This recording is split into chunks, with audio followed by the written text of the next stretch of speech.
참으시죠. 우리 일단 도민들 얘기 듣는데 세 분 좋은 얘기라서요. 한 가지 먼저.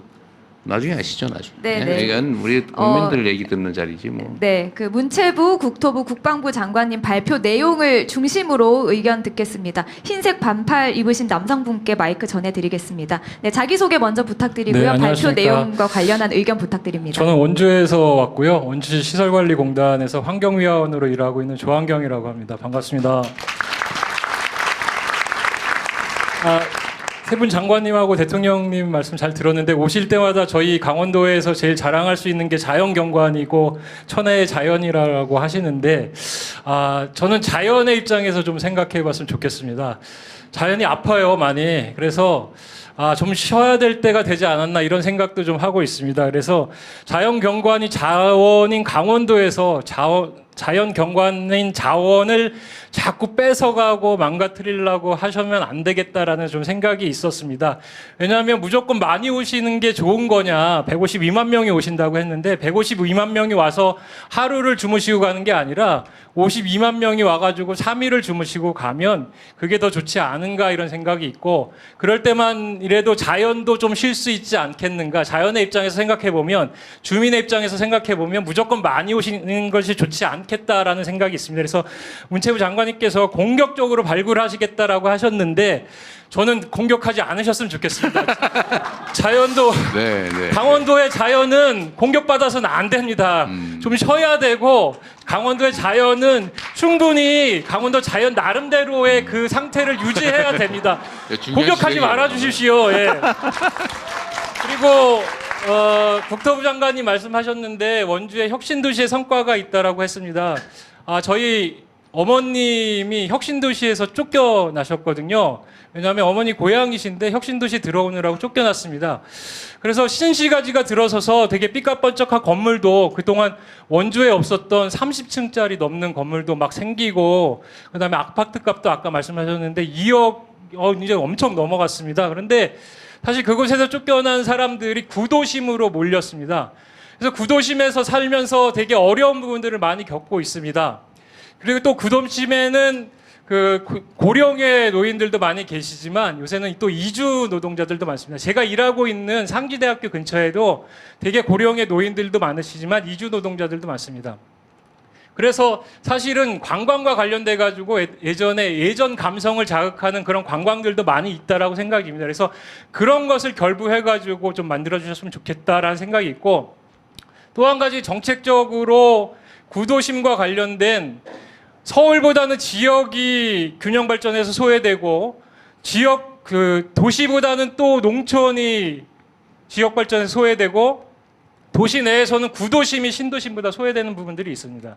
사실은 그게 균형 발전하자라고 하는데 해당 지자체에서는 사실은 예를 하나 들자라면 청소 행정 하나만 가지고도 구도심에 소외된 사람들을 더더욱 소외시키는 부분들이 있습니다.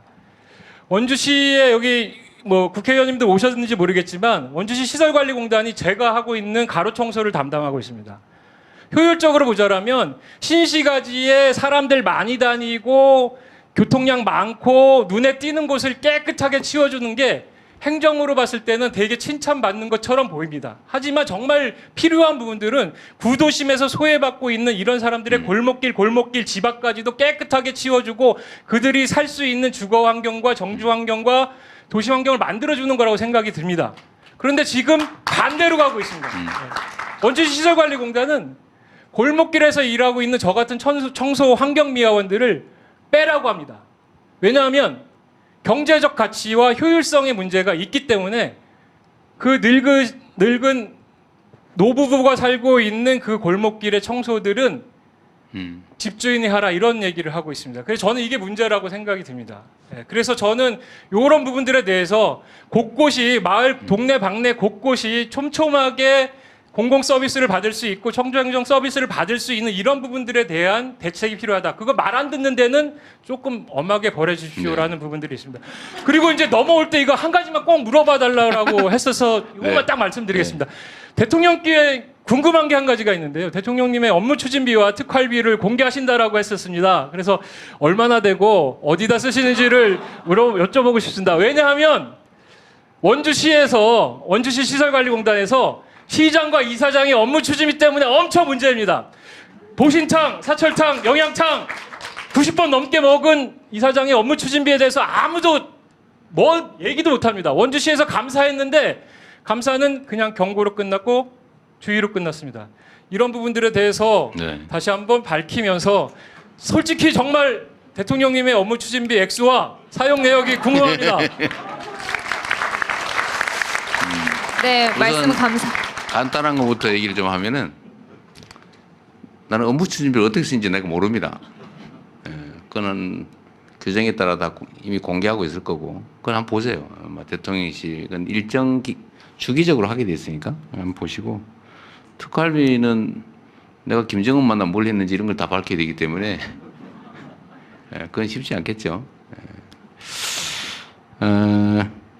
아주 재밌는 제가 이 두 분 말씀을 듣고 나니까 이 강원도 도민들의 수준이 엄청 높다 이런 생각이 들었어요. 정말로. 공격적이지 말아야 된다 말 진짜 갑자기 공감이 됐어요. 이게 정말 정확한 지적을 한 것 같아요. 제가 국토부 장관님한테 하나 뭐 물어볼게요. 전북이시니까 그 덕유산 있잖아요. 무주의 덕유산. 제가 덕유산을 엄청 좋아했는데 그 제가 케이블카 생긴 다음부터 절대로 안 가거든요. 실제 어떻습니까? 실제로 그 덕유산의 등산객이나 이 사람들이 케이블카 생긴 전후로 비교하면 좀 어때요? 방문객이나 이런 거? 어쨌든 좀 변화가 있는 측면이 있죠. 좀 어떻게 변했어요, 그러니까? 구체적인 건 저도 수치는 모르겠고요. 잘 모르겠어요. 예. 긍정적으로 부정적으로도 모르겠어요. 부정적이죠. 아무래도. 다만 이제 왜 그 그걸 주변과 관계된 관광객과 연동되면 좀 얘기는 달라지는 게 그래요? 있습니다. 예. 산을 이용하는 분들과 관광객은 저는 구분되기도 등산을 정말 좋아하는데 그 덕유산은 뭐 일종의 좀 신성하다고 그럴까 그런 느낌이 있었거든요. 옛날 얘기도 많이 나오고 무주 구천동 얘기들은 많이 듣잖아요. 그 신비함이 다 사라져 버렸어요. 그 케이블카 만들면서 제가 등산을 나중에 한번 가본 일이 있는데 산을 막 열심히 한 서너 시간 가는데 구두 신는 사람이 딱 나타난 거예요. 그게 뭐지? 이래 봤더니 그 바로 밑에 케이블카 있더라고. 그래서 그다음부터는 절대로 안 가게 됐어요. 지리산 같은 경우에도 네. 그게 만들어지고 넘어가는 찾길 만들면서 그렇죠. 그렇게 됐죠. 예. 그 노고단 쪽을 제가 또 안 가게 됐습니다. 노고단 쪽이 그렇습니다. 차로만 가야 돼. 차로 휙 지나가.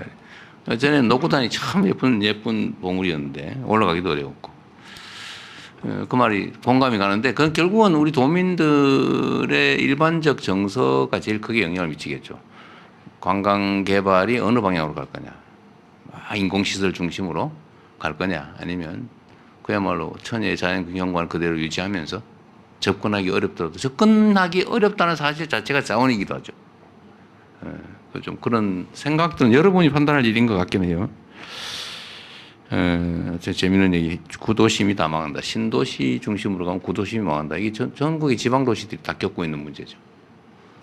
저도 사실은 신도시를 구획해서 새로 만드는 것보다는 구도심을 재개발하는 쪽으로 집중해야 된다고 생각은 하는데 이것도 일종의 약간 투기적 요소가 있어요.